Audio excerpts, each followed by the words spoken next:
This interview wasn't as fruitful as the officers had hoped, but shortly after, they were approached by several of Amy's family members. They said that Jimmy waited 14 hours to tell them about the incident. As soon as they heard the news, they rushed over to the police department because they had an abundance of useful information for the police. The investigators learned that back in 1997, when Amy was just 13, she had a son named Caleb.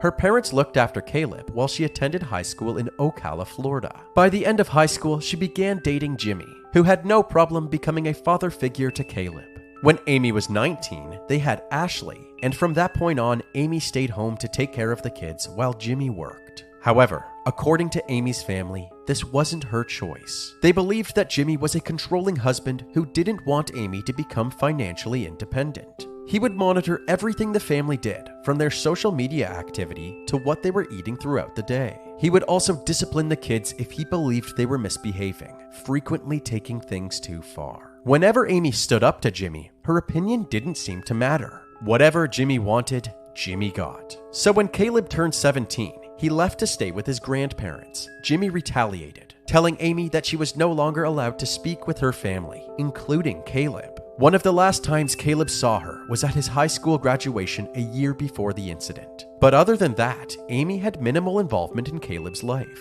All of this evidence was extremely damning for Jimmy. It wouldn't be a surprise if an abusive and controlling husband tried to murder his wife. But if the police wanted to bulletproof their case against Jimmy, they needed to answer one big question.